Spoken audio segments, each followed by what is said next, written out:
Programa Café com Leite. Oferecimento Drogarias Avenida. 25 anos de sucesso. A direção certa da sua saúde.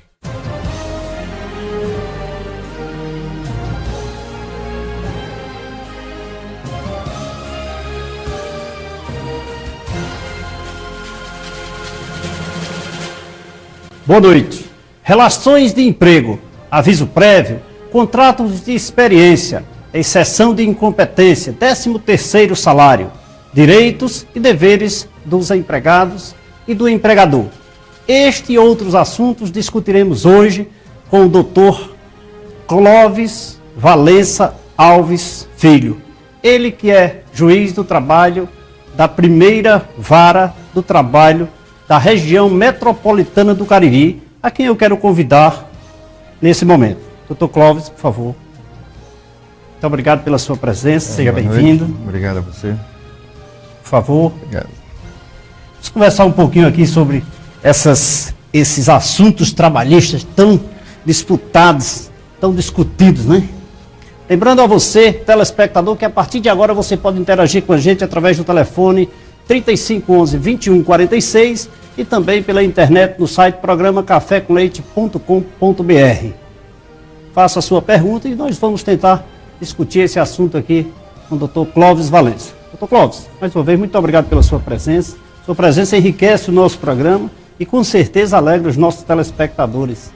Eu que agradeço o convite, para mim é uma satisfação poder estar aqui, discutir com você, trocar ideias com os telespectadores, e é sempre uma boa oportunidade de falar sobre o direito do trabalho, direito esse que envolve a sociedade como um todo. Dr. Clóvis, eu queria começar, existem umas discussões assim muito grandes sobre a relação emprego-trabalho. Eu queria que o senhor iniciasse esse nosso bate-papo, fazendo essa distinção da relação de emprego e relação de trabalho. Na verdade, existe uma frase que nós costumamos, dentro do direito do trabalho, aplicar sempre. Todo o empregado é um trabalhador, mas nem todo trabalhador é um empregado. O que é que nós queremos dizer com isso? Que existem relações de trabalho e existem relações de emprego. Em toda relação de emprego, consequentemente, existirão as obrigações inerentes àquele contrato. Obrigações que se iniciam, consequentemente, com a obrigatoriedade da assinatura da carteira de trabalho, por exemplo, o cumprimento das normas existentes na CLT e também o cumprimento de normas esparsas, ou seja, leis que navegam à margem da CLT, mas que são aplicadas ao direito do trabalho, à relação de trabalho. A relação de emprego. A relação de trabalho, ela está vinculada ao trabalho, por exemplo, autônomo, onde você exerce uma atividade, mas sem o requisito da subordinação. Você é dono, é proprietário do seu trabalho, você oferece o seu esforço de trabalho para o tomador do trabalho sem o requisito da subordinação. Essa é uma diferença básica existente entre a relação de emprego e a relação de trabalho. É que, por sinal, muito próximas, né? Mas é preciso ser discutido sempre esse assunto nas relações da sociedade para se entender antes de buscar os seus direitos quando entender devidos, né? Porque, na realidade, existem requisitos para que você configure a existência de uma relação de emprego, né? Eu poderia citar, por exemplo, o artigo 2º da CLT, que define a figura do empregador. E o artigo 3º da CLT, que dita os requisitos para que você tenha a figura do empregado.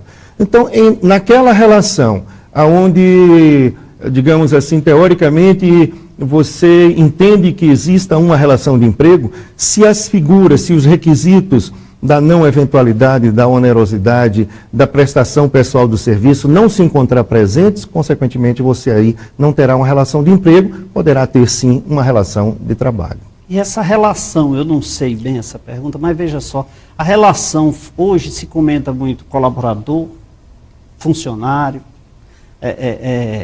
enfim, outros nomes eloquentes, associados, né? Mas a definição específica, segundo na realidade, existe no meio trabalhista essa... utilizado muito mais pelos próprios administradores de empresas, né? Perfeito. Porque entendem alguns que a expressão empregado, né, é uma expressão que... Desqualifica muitas vezes. Exato, é uma expressão pesada. Mas se nós formos aplicar gramaticalmente o texto da lei, na realidade nós não podemos denominar de funcionário, de colaborador, de associado, porque a lei define a figura do trabalhador regido pela CLT como empregado, né? Isso está previsto lá no artigo 3º, então não há dúvida. Considera-se empregado toda pessoa física que trabalha diretamente. Então, o termo é empregado. É empregado. Empregado. Então, esses nomes aí, está no contexto ali dos marketings. Exatamente. Prepara um memorando para os nossos colaboradores, né? Você vai em algumas lojas, de repente tem o sistema de som, né, anunciando assim: associado, compareça aqui à frente de loja. Né? De repente o associado ele vai querer lá no final da relação, né? Suas verbas trabalhistas, né? E com pleno direito, lógico. Né? Já que eu fui denominado de associado, eu quero uma coisa como sócio dessa empresa, né? Então, agora, um outro tema importante que nós devemos iniciar nessa nossa conversa também é a questão do aviso prévio. Existe uma questão das pessoas pensarem, a maioria das vezes, se há ou não a necessidade da assinatura da carteira profissional no momento da contratação com um contrato de experiência. Geralmente se chega e diz: olha, eu quero contratar com experiência de 90 dias, sou obrigado a assinar a carteira? Na realidade, a discussão começa com relação, inicialmente no tocante ao prazo do contrato de experiência. Muita gente chega e diz assim: não, eu firmei um contrato de experiência com duração de 3 meses. Ah, não, eu firmei um contrato de experiência com duração de 90 dias. Qual é o correto? 3 meses ou 90 dias? Mas não é a mesma coisa? 3 meses não é igual a 90 dias? Não. Na realidade, quando a lei fala em dia, você tem que contar dias. Quando a lei fala em mês, você tem que contar mês. No caso do contrato de experiência, a lei fala em 90 dias. Então você tem que obedecer os 90 dias. Mas 90 dias não dá no mesmo? Não são 3 meses? Não. E eu dou um exemplo muito prático. Digamos que você tenha um contrato de experiência que se inicia no dia 1º de agosto. Agosto tem quantos dias? 31. Setembro? 30. Outubro? 31. A soma dos 3 meses dá quantos dias? 92 dias. Então, consequentemente, esse contrato que iria iniciar como um contrato por prazo determinado, ele já nasce viciado, ele já nasce como sendo um contrato por prazo indeterminado. Então, o primeiro cuidado que nós temos que ter quando da celebração de um contrato por prazo determinado é o seu prazo máximo de duração. Aí nós poderíamos indagar o seguinte: e eu só posso celebrar um contrato por prazo determinado com a duração máxima? Não. Eu posso perfeitamente celebrar esse contrato por prazo determinado por 30 dias, por 40 dias, por 50 dias, por 60 dias, por 35 dias. É perfeitamente possível. Bom, digamos, eu iniciei um contrato por prazo determinado e esse contrato eu celebrei por 40 dias. Eu posso renová-lo? Pode. Só que essa renovação só poderá ser feita por uma única vez, né? E aí vem uma discussão doutrinária que diz assim: bom, essa renovação tem que ser por igual período. Se eu celebrei por 40, consequentemente, 40. Só pode ser por 40. Por quê? Porque se trata de uma renovação e eu só posso renovar aquilo que existia. Então, se ele existia por 40 dias, a renovação, que é dar vida àquilo que aconteceu, só pode ocorrer pelos seus iguais 40 dias. A outra corrente, que é a majoritária, permite a renovação mesmo que seja por período desigual, né? Um período diferente daquele que eu celebrei. Celebrei por 40 dias, mas eu posso perfeitamente, se o prazo máximo é 90, renovar por mais 50 dias, totalizaria 50. O que é pacífico é de que não pode haver mais de uma renovação. E se isso ocorrer, consequentemente, o contrato que seria por prazo determinado já se transformaria num contrato por prazo indeterminado. Que, inclusive, por exemplo, quando se contrata por 30 dias, nesse caso, segundo uma das linhas de interpretações, seria por mais 30 e não por mais 60, né? Exatamente. Né? A questão da... Inclusive, para os nossos clientes, eu digo sempre isso, que nós podemos renovar somente uma vez. Esse contrato não pode exceder 90 dias e ele pode ser feito por 30 mais 60, 60 mais 30. Essa é a corrente majoritária. Certo. Essa é a corrente majoritária. Agora, outro aspecto interessante é o seguinte, veja só, normalmente, digamos, a gente se encontra na mesa de um bate-papo e tal, informalmente conversando, aí o colega chega e diz assim, poxa, que coisa boa, estou feliz da vida. Lembra de João Paulo? Ah, sim, João Paulo, que estava ali tentando algum emprego e tal, conseguiu. Ele agora está empregado. Que coisa boa, vamos vibrar por ele, vamos comemorar com ele. Agora tem um detalhe. Já assinaram a carteira de trabalho dele? Aí o colega diz do lado, não, calma, não assinamos ainda porque ele está no contrato, assinou um contrato de experiência. E no contrato de experiência não há necessidade da assinatura da CTPS. Isso é um engano que a grande maioria das pessoas comete. O fato de você celebrar com o empregado um contrato por prazo determinado, um contrato de experiência, não o exime, não o desobriga da assinatura da CTPS. O artigo 29 da CLT é bastante claro. Ele diz, iniciada a relação de emprego, você tem um prazo, o empregador tem um prazo de 48 horas para assinar e devolver a CTPS desse empregado devidamente assinado. Ela não limita a questão do tipo de contrato que foi celebrado. Ela não diz, não, um contrato por prazo determinado, um contrato de experiência, não se faz necessária a assinatura da carteira, só após, quando esse empregado terminar esse contrato de experiência, que terá a carteira assinada. Por engano, a assinatura da relação empregatícia tem que ser nesse prazo previsto no artigo 29, conforme eu disse, 48 horas. Independente se é um contrato por prazo indeterminado ou um contrato por prazo determinado. Mas, doutor Clóvis, veja só, 48 horas para que eu devolva a CTPS, porém eu tenho que assinar com a data... Sim, a data do primeiro dia efetivamente trabalhado pelo empregado. Né?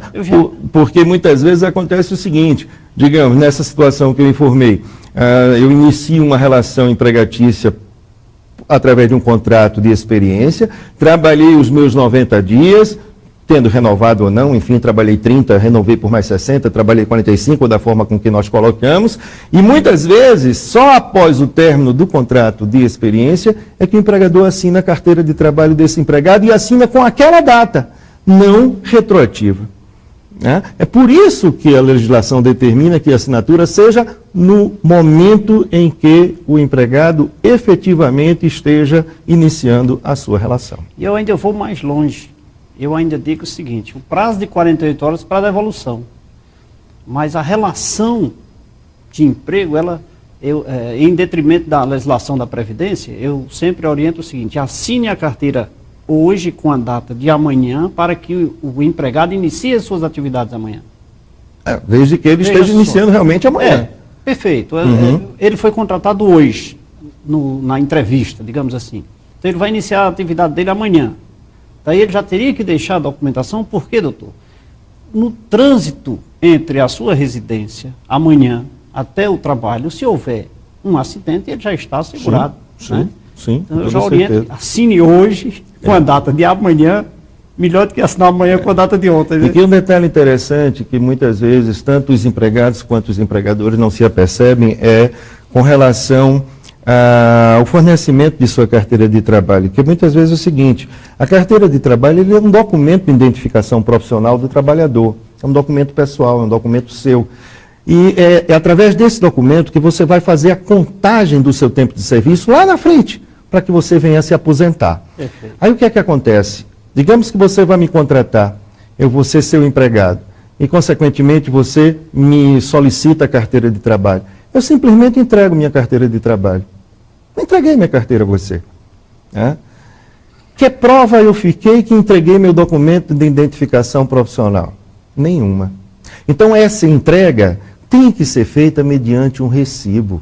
Porque você está colocando à disposição de outra pessoa um documento que é seu. E um documento, exatamente, um documento pessoal, um documento que vai fazer com que lá na frente você conte o seu tempo de serviço. E se esse documento foi extraviado? E se posteriormente, digamos assim, o empregador alegue que você não entregou o documento, que tipo de prova você vai ter para fazer a cobrança da devolução desse documento. Ah, mas isso não existe. Infelizmente existe bastante isso, né? Ainda existem tomadores de serviços que recebem a CTPS do empregado e muitas vezes não devolve dentro desse prazo previsto e a relação começa a criar vida, demora um determinado espaço de tempo, mas por um motivo ou por outro vem a ser encerrada e cadê a carteira?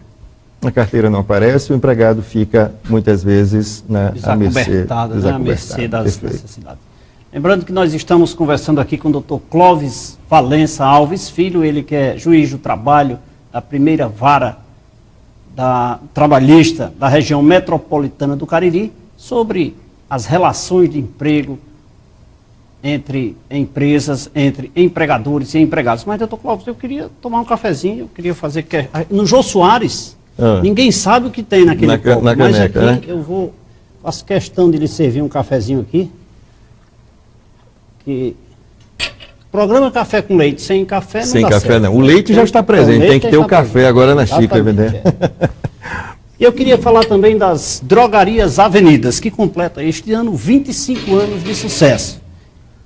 Na compra de R$25, você concorre a 25 tablets e a um carro 0 km. Nas compras em qualquer loja das Drogarias Avenidas ou da TCA Cosmético. Consulte as regras no site drogariasavenidas.com.br. Vamos a um rápido intervalo comercial e já já nós voltamos.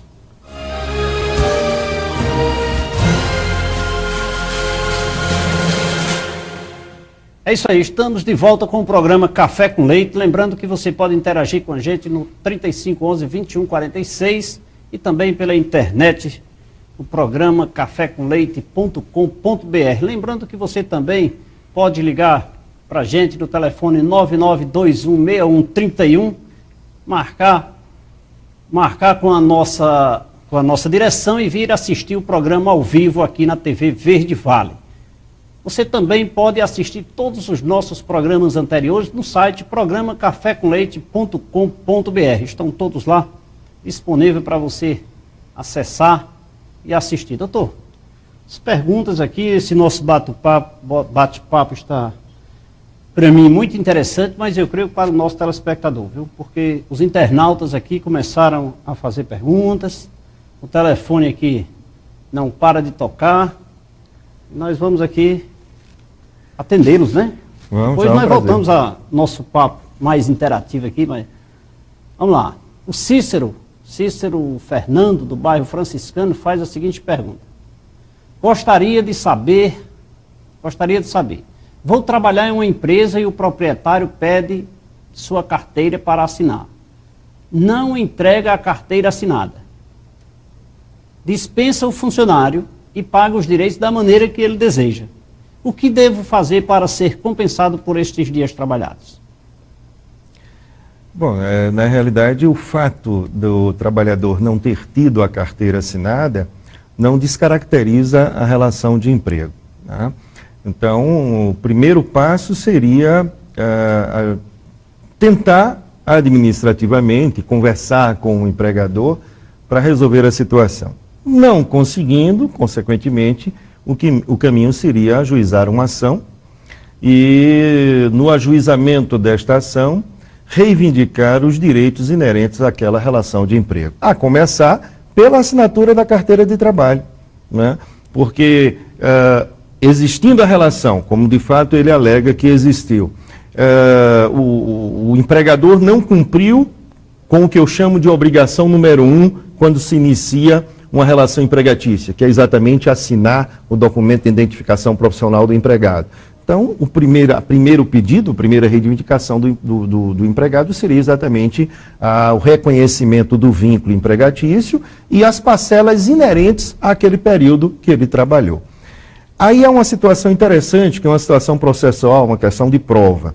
Porque diz o artigo 818 da CLT que incumbe a quem alega provar, tá?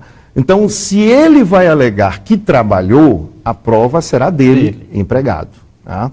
Que tipo de prova ele poderá apresentar? Prova documental, prova testemunhal, Aí ele vai ter realmente que levar a juízo, quando da designação da audiência, da data e hora marcada, as provas daquela relação existente. Comprovando, consequentemente, o empregador terá a obrigação de assinar a carteira de trabalho e de efetuar o pagamento daquelas verbas inerentes àquela relação. Olha aí, brilhante a resposta aí para o nosso telespectador Cícero Fernando, aqui do bairro Franciscanos, e o Hélio, aqui do bairro São José, doutor. Pergunta: uma empresa de Fortaleza tem filial aqui em Juazeiro, perdeu um contrato de outra empresa terceirizada e está segurando as carteiras dos funcionários e não pagou os direitos trabalhistas a nenhum deles. O que devo fazer?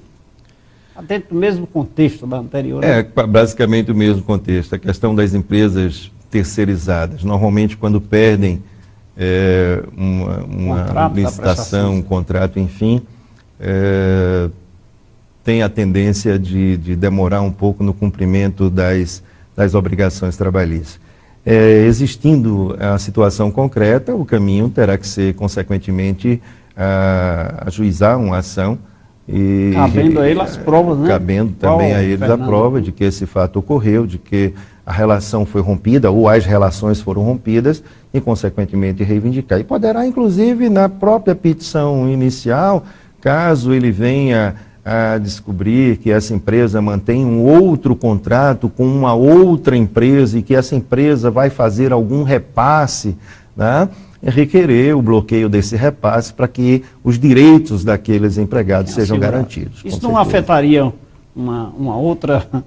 a outra turma, não? Da outra contrato? Mas aí a outra turma mantém o contrato, está em vigor, nós temos que socorrer primeiro aqueles que, na realidade, perderam o seu contrato de trabalho e que fazem jus aos seus direitos. Doutor, aos internautas aqui, nós temos aqui ainda algumas perguntas. Vamos lá. Boa noite, gostaria de tirar uma dúvida. Sou prestadora de serviço de uma empresa em Juazeiro.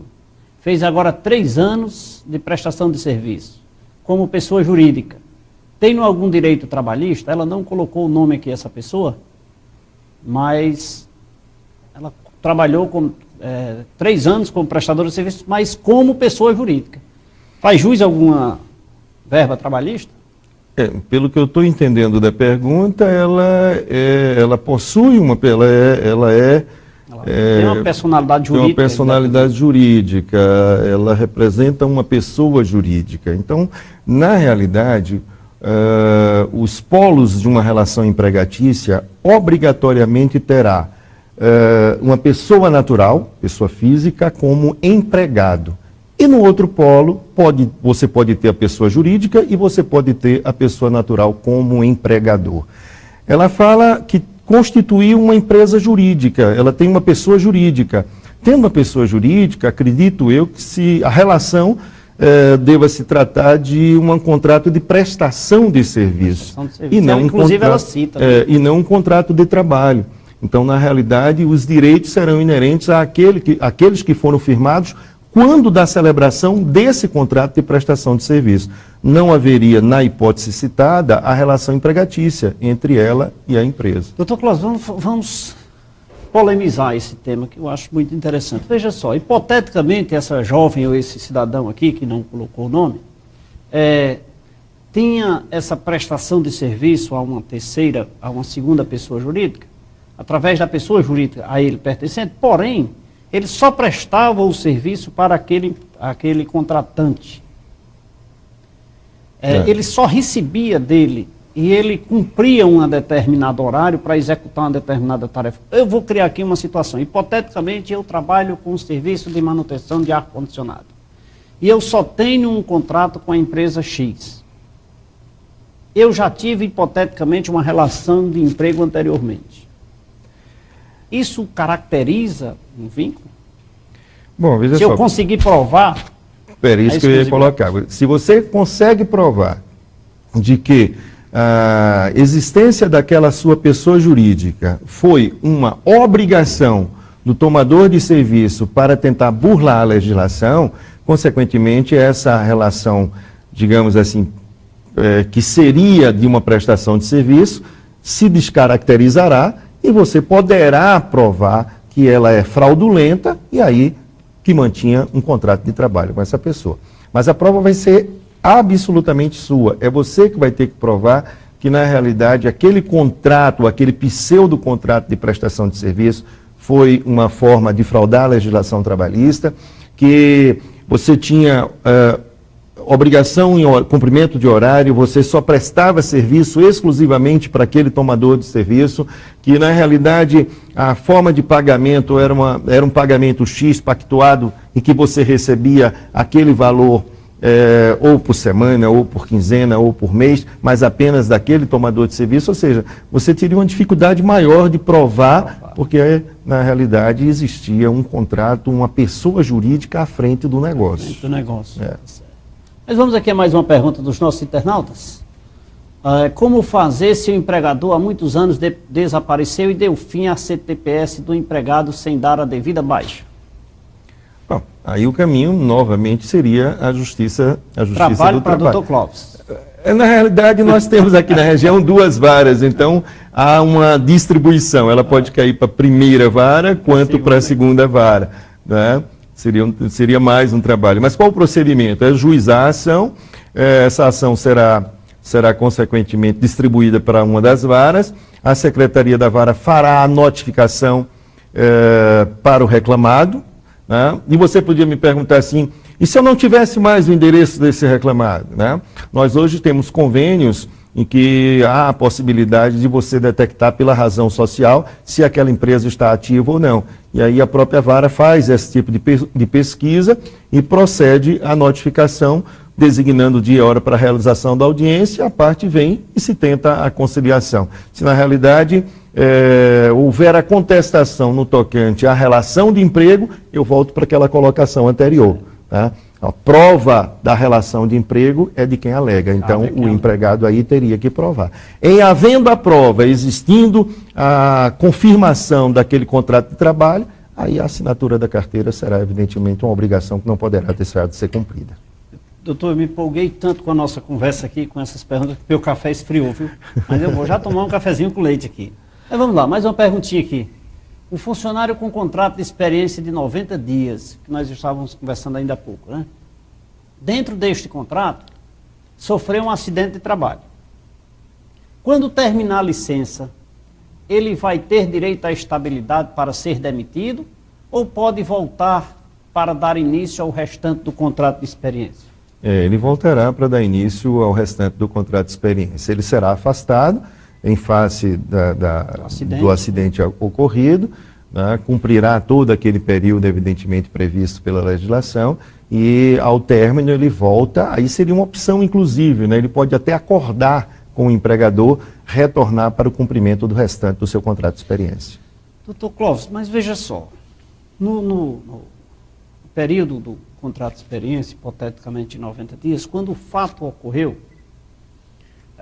um acidente de trabalho, ele passou 60 dias, 90 aí afastado, 90 dias afastado, e no retorno desses 90 dias, ele teria uma estabilidade provisória de 12 meses por força da legislação previdenciária, não é isso? Existe uma corrente que entende que, na realidade, ele vai cumprir com esta garantia, eu não chamaria de estabilidade, né? Eu tenho uma certa divergência, uma garantia provisória no emprego durante esse período. Por que eu não chamo de estabilidade? Porque eu entendo que a estabilidade é uma garantia definitiva, né? Quando o empregado adquiria a estabilidade no emprego, ele só poderia ser demitido se cometesse uma falta grave, né? Falta essa prevista lá no artigo 482 da CLT. Por isso que eu chamo de garantia provisória no emprego. Por quê? Porque essa garantia ela é fornecida apenas em um dado momento e em virtude de uma situação momentânea existente dentro do contrato de trabalho. Encerrou aquela situação, ele poderá ter seu contrato extinto a qualquer momento. Aí eu, dentro desse contexto, eu lhe pergunto, 90 dias de contrato de experiência, a senhora lá engravidou. Existe essa garantia provisória? É interessante, porque até alguns meses atrás, isso era um entendimento pacificado, não existia divergência com relação a isso. Se o contrato foi firmado por 90 dias, se o contrato for um contrato por prazo determinado de 1 ano, e a empregada viesse a ficar grávida, consequentemente, pelo fato de, no início da celebração, ela ter ciência de que aquele contrato tinha um período X de vigência, ela não receberia, não adquiriria essa garantia provisória no emprego. Se encerraria no momento da data prevista para o seu término. Mas, recentemente, questão de 6, 7 meses atrás, aproximadamente, uma das turmas do Tribunal Superior do Trabalho decidiu que, na realidade, mesmo estando a trabalhadora sob a égide de um contrato por prazo determinado, se ela viesse a ficar grávida, ela teria as garantias previstas na legislação, ou seja, a garantia provisória no emprego durante aquele período de gestação. Então, é um precedente que se abre, o Tribunal Superior do Trabalho decidiu desta forma e hoje se questiona. Ainda nós temos como posição, digamos assim, pacificada, majoritária, de que, na realidade, ela não teria direito a permanecer do emprego, porque quando deu início à sua relação, já tinha ciência da data do seu término, independente do que ocorreu no seu transcorrer. E ela pode ser contratada já grávida? Pode. E obedece a mesma regra? Pode. Não há nenhum impedimento para que o empregador contrate um trabalhador, uma trabalhadora que esteja gestante. Nenhum impedimento. É evidentemente que a partir do momento que ela celebrou o contrato, se encontrando grávida, ela já adquire a garantia provisória no emprego. Aí não tem problema. Mesmo no contrato por prazo determinado. Não há nenhum impedimento. Certo. Vamos começar um pouquinho mais aqui. Com quantos anos a carteira de alguém pode ser assinada? As pessoas não estão colocando o nome aqui na frente, doutor. Por isso eu não estou citando o nome dessas pessoas, dos internautas. Bom, Vareli aqui, vai Salesianos, pergunta, com quantos anos a carteira de alguém pode ser assinada? Bom, na realidade, a nossa legislação, ela prevê que o empregado menor pode começar a trabalhar com 16 anos de idade. 16 anos de idade, você menor, você pode, consequentemente, ingressar no mercado de trabalho e aí vem a obrigação da assinatura da carteira. Mas nós não podemos também esquecer que a partir dos 14 anos de idade, você como empregado aprendiz, você pode se iniciar no mercado de trabalho. E aí, consequentemente, é uma exceção à regra. Você terá a sua carteira assinada, mesmo tendo celebrado esse contrato de aprendizagem, a partir dos 14 anos de idade. Tá? Então, seria a idade mínima, 14. Desde que você celebre um contrato de aprendizagem, a partir dos 14. Mas você menor não vai assinar um contrato de aprendizagem, vai querer começar a trabalhar em qualquer atividade, consequentemente, aí, a partir dos 16 anos. Certo. E eu sempre oriento aos nossos clientes, quando contador, doutor Cláudio, que muita cautela nessa contratação, porque muitas vezes, subtende-se, o Ministério Público do Trabalho entende, dependendo da atividade da pessoa, da empresa, caracterizar de certa forma aí uma exploração do menor. Então, muita cautela nisso, eu peço aos meus clientes, cautela, uma análise criteriosa, consulta o Ministério do Trabalho, vou consultar, saber se a atividade condiz com a contratação do menor para aquela atividade especificamente, já para evitar... No menor aprendiz, né? Menor aprendiz, com certeza. Né? Vamos lá, as perguntas aqui, doutor, dá para fazer uns 3 programas. Né? A pessoa sendo terceirizada tem o contrato... Bom, essa internauta não colocou a pergunta, não colocou o nome aqui, mas diz, a pessoa sendo terceirizada tem um contrato e será regido pela CLT ou pela legislação. Aí não foi bem claro aí, eu queria que ela refizesse a pergunta. Contrato... Ficou muito... Mas vamos ver, vamos ver se a gente consegue entender. A pessoa sendo terceirizada tem o contrato, será regido pela CLT ou pela legislação? Eu acho que ela quis perguntar o seguinte. Eu acho que ela quis dizer o seguinte, ela é empregada de uma terceirizada. De uma terceirizada. Né? Se esse contrato dela é regido pela CLT, Com certeza. Pela legislação, eu acho que ela deve ser, digamos, se for um órgão público, deve ser um estatutário, coisa ela assim. sendo empregada da terceirizada, né, em que está sendo colocada a força de trabalho dela, uma tomadora de serviço, os seus direitos com o seu empregador são direitos trabalhistas regidos pela CLT. Vânia aqui trabalha na lei de contabilidade, viu? Fez uma pergunta aqui. Existe estabilidade, Vânia, existe estabilidade para empregado que voltou do afastamento por motivo de doença de mais de 90 dias? Peraí. E se existe o tempo? E se existe estabilidade, qual é o tempo? Vamos lá, vamos refazer. Existe estabilidade para empregado que voltou de afastamento por motivo de doença de mais de 90 dias, ou seja, o empregado estava afastado por motivo de doença e não acidente de trabalho. E se existe, qual é o tempo da estabilidade? Não seria, nesse caso, não seria estabilidade, mas garantia. Garantia, né? Se existe, seria garantia, né? E aí, doutor? Ele foi afastado em virtude de auxílio-doença. De Passou 90 auxílio-doença. dias lá, recebendo os direitos da Previdência. Auxílio-doença. E retorna, ele tem as garantias, evidentemente, previstas na própria legislação. Ele tem aquela garantia provisória. Dos 12 meses? Dos 12 meses, ele não vai ter porque não foi acidente. Não foi acidente. Não foi acidente. A garantia dele ela fala de contrato ela apenas é um contrato por tempo indeterminado. Apenas diz que o afastamento foi por 90 dias. Né?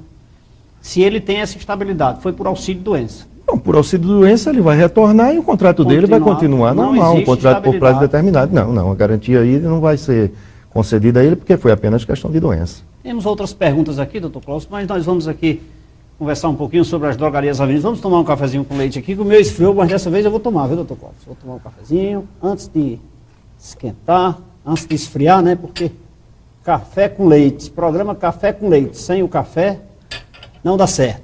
Mas eu quero falar um pouquinho sobre as drogarias avenidas, que fazem este ano 25 anos de sucesso na região do Cariri. Na compra de R$25, você concorre a 25 tablets e a um carro 0 km.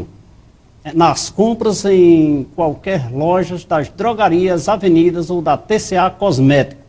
Consulte as regras no site drogariasavenidas.com.br. Quero mandar um abraço para o meu amigo Edinaldo da Bahia Ferro, que está nos assistindo, e também a Júnior lá no Caldas, e Dico, também lá no Caldas, aqui na Serra do Caldas, em Barbalha, que está ligado no programa, Pedro e seu Chiquinho, também ligado no programa Café com Leite, ligado na TV Verde Vale. Vamos aqui a um rápido intervalo de apoio cultural, já já nós voltamos com o Dr. Clóvis Valença.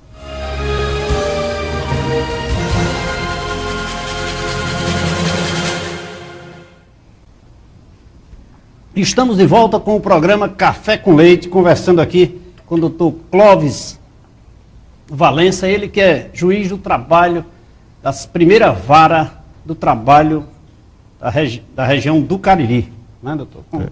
Consertei agora que, na verdade, responsabilidade por 36 municípios, né? São 26 municípios. 26 municípios, não pode ser região metropolitana, composta apenas de 5 municípios, né? E muito trabalho, na verdade, porque 26 municípios para dar assistência. Na realidade, a nossa região, ela compreende os 26 municípios e nós temos atualmente 2 varas aqui na região. É a primeira... Juazeiro, quantos municípios compõem? 26 municípios 26 também, porque a partir do dia 18 de março de 2010, houve a unificação das jurisdições e as 2 varas ficaram respondendo pelos 26 municípios que compõem a região do Cariri. Muito bem. Doutor Clóvis, Bárbara Valença, aqui de Recife, fez uma pergunta, mas antes de fazer essa pergunta aqui, porque ela é de Recife, eu descobri uma coisa interessante sobre o senhor. Eu quero deixar registrado no programa Café com Leite, sobre que o senhor foi um fino jogador de futebol. Procede essa... Faz muito tempo Faz isso. muito tempo, né? Tentava jogar uma bolinha, como a gente chama lá em Pernambuco, nas peladas da vida, Peladas. né? Não, mas o senhor jogou, me parece que no esporte. Mas isso faz muito tempo. Faz isso muito aí, tempo, coisa mas tem sentido esse assunto. jogamos uma bolinha de vez em quando, né? Atualmente tentei jogar o campeonato aqui de massa da região do Cariri, né? O primeiro campeonato massa da região.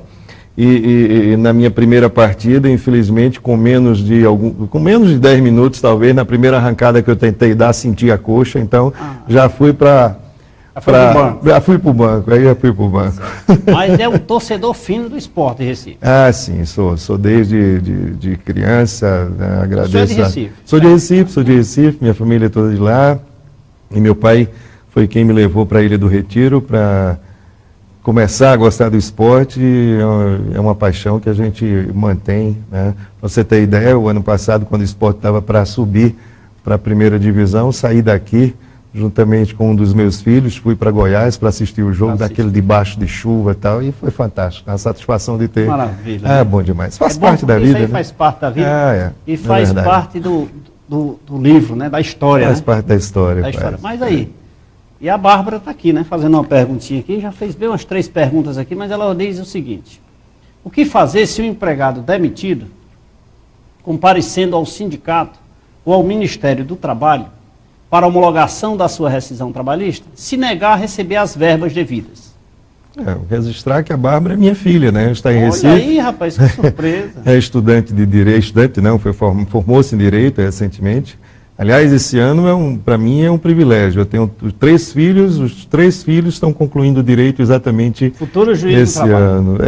Tem alguns que querem seguir aí a profissão. Mas aí, respondendo a pergunta da Bárbara, quando há negativa do empregado ao recebimento das verbas, é bom frisar que quando a relação de emprego tem uma duração maior de um ano, do que um ano, né? Um ano ou mais, essa rescisão, essa resilição contratual tem que ser homologada ou pelo Ministério do Trabalho, no caso, Ministério do Trabalho e Emprego, ou pelo sindicato da categoria dos empregados. Mas se negando o empregado a receber, consequentemente o empregador deverá ajuizar uma ação de consignação em pagamento, junto, é evidente, à Justiça do Trabalho, relatando os motivos da dissolução do contrato e depositando aquele valor em juízo que entende ser cabível em face daquela extensão do contrato. Aí, Bárbara. Aí, doutor Clóvis, aí, seu pai, quero mandar um abraço para você do programa Café com Leite. E se ligue que todas as terças-feiras nós estamos sempre tratando de assuntos importantes do direito também.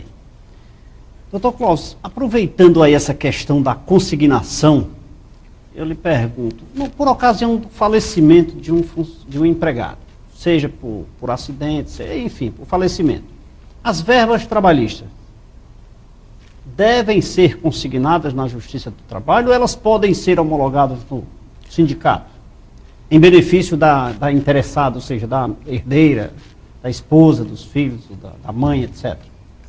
Desde que, na realidade, não exista dúvida com relação aos herdeiros, poderá haver essa chancela, essa homologação. Agora, existindo dúvida no tocante a quem é ou quem são os herdeiros, o caminho mais cauteloso seria, consequentemente, ajuizar uma consignação para que aí o juiz possa determinar a habilitação do inventariante ou das pessoas que, na realidade, são herdeiros daquele Eu até diria mais seguro, até para o próprio beneficiário, né? Com certeza. Porque aí o juiz terá a cautela de habilitar nos autos a pessoa responsável para o recebimento daqueles valores. Com as devidas comprovações, lógico, né? Com certeza. Doutor Clóvis, os internautas aqui, muitas perguntas aqui também no telefone, mas eu queria fazer uma pergunta aí rápida, nosso tempo terminando, mas sobre aviso prévio, que é uma polêmica aí, que está ainda embrionária, na verdade, né? Essa ampliação desse aviso prévio. O aviso prévio, na realidade, né, o aviso prévio proporcional, que nós esperamos 23 anos para ser regulamentado, para que fosse regulamentado o inciso 21 do artigo 7º da Constituição, veio através da Lei 12.506 de 2011. e, na realidade, trouxe uma frustração para muita gente, né? Por que uma frustração? Porque se nós recordarmos das primeiras notícias, né, nós tivemos a divulgação de que o aviso prévio seria de 90 dias, que o aviso prévio agora foi aumentado e tal. Mas quando nós passamos a analisar a letra da lei, nós verificamos que, na realidade, essa lei veio conceder o aviso prévio de 90 dias, sim, mas para quem tiver trabalhado 21 anos ou mais para o empregador. Tá? Então, para o empregado fazer jus ao aviso prévio de 90 dias, se faz necessário que ele tenha uma relação de emprego igual ou superior a 21 anos. E se for menor? Se for menor, ela vai ser proporcional. De que forma? Se o contrato tiver 1 ano e 11 meses, o aviso prévio permanecerá de 30 dias. A partir do 2º ano, você acresce 3 dias. E assim sucessivamente, ou seja, a cada ano trabalhado, você acrescerá 3 dias. Então, o empregado trabalhou 2 anos, aviso prévio de 33 dias. O empregado trabalhou 3 anos, aviso prévio de 36 dias. Enfim, e assim sucessivamente. Só terá direito ao aviso prévio de 90 dias a partir do momento que ele completar 21 ou mais anos de serviço. Né? Doutor, acrescentar 3 dias a mais é muito importante no momento da demissão em benefício do empregado. Mas eu lhe pergunto, aquele funcionário lá do contrato de experiência com 90 dias, por ocasião da demissão, eu não diria isso, nós vamos voltar aqui para o aviso prévio, né? Misturei com o contrato de experiência. Esse aviso prévio, ele está dentro do contexto da... Isso é o diretor, viu, doutor Clóvis? Que fica acionando que o prazo está esgotado. E eu misturo as perguntas de aviso prévio com... chegando ao final do programa, ele fica acionando ali, e a gente tem que... Mas eu quero ainda fazer a última pergunta, doutor, em razão do prazo. Era só a questão da localização do pleito do benefício, que seria a competência. Em breves palavras, eu queria saber do senhor o seguinte, aproveitando até uma pergunta de um internauta. Cidadão morava em Fortaleza. Por força das circunstâncias, foi demitido. Veio morar em Juazeiro para tratar de saúde. A família dele é aqui. E ele não tinha condições de permanecer lá. Veio para Juazeiro. E aí? Pode pleitear suas verbas trabalhistas aqui na região? Bom, aí nós teríamos que analisar o que diz o artigo 651 da CLT, que trata, em linhas gerais, da localidade aonde a ação deverá ser ajuizada. Em breves palavras, eu vou dizer o seguinte: ajuizar a ação ele poderia. Por quê? Porque se a parte não arguir a exceção de incompetência, como é uma competência relativa, a vara da região passaria a ser competente e, consequentemente, a ação tramitaria aqui. Em sendo arguída a exceção de competência, o juiz teria a obrigação de remeter a ação para Fortaleza. Mas aí eu vou levantar uma questão interessante, porque veja o seguinte, e é uma realidade que nós encontramos e enfrentamos aqui na nossa região. Imagine que, de vez em quando, algumas pessoas de outras regiões do país vêm à nossa região do Cariri e enchem 1, 2, 3 ônibus de trabalhadores e levam esses trabalhadores para trabalharem no sudeste do país ou no sul do país, enfim. E eles trabalham durante 4, 5, 6 meses. Muitas vezes, após o término dessa safra, são dispensados. E são dispensados e retornam à região do Cariri sem nada a receber. Dizem assim, daqui uma semana você liga que a gente manda depositar o teu dinheiro. Uma semana a pessoa liga, às vezes ninguém mais atende o telefone. E aí eles se socorrem da justiça. E a empresa vem, manda um advogado, comparece e argui a exceção de competência em razão do lugar. Se nós formos aplicar friamente o que está escrito no 651 da CLT, eu teria que me declarar incompetente e remeter a ação para um desses estados que eu citei. Eu lhe pergunto, teria o trabalhador condições financeiras de se deslocar daqui para uma audiência lá? Jamais. Jamais. Será que nós não estaríamos aí impossibilitando o acesso à justiça se nós continuarmos a aplicar friamente o que diz o artigo 651. É um tema que eu gostaria que vocês que estão nos assistindo pensassem sobre isso. Porque, na realidade, a CLT diz que a competência é do local da prestação de serviço. Então, obrigatoriamente, eu teria que me declarar incompetente e remeter a ação para onde o trabalhador exerceu a sua atividade. Mas seria isso a aplicação de uma justiça, inviabilizando esse acesso? Né? Pensem nisso. Muito bem, chegamos aí ao final de mais um programa Café com Leite, mas na terça-feira que vem estaremos de volta com um novo tema, um novo convidado para discutirmos assuntos de interesse seu, telespectador. Dr. Clóvis, mais uma vez, muito obrigado. Eu tenho certeza que o nosso telespectador agradece demais essas informações e eu quero revê-lo aqui no nosso programa, com certeza. Leite, foi um prazer grande estar aqui na TV Verde Vale com você, participando do programa, interagindo com o público, respondendo as perguntas, e estou à disposição. Na hora que você nos convidar novamente, eu comparecerei para tomar um café com leite. Muito obrigado, Dr. Clóvis. Terça-feira estaremos de volta aqui com o apoio cultural das Drogarias Avenidas. Até terça que vem, se Deus quiser. Até lá.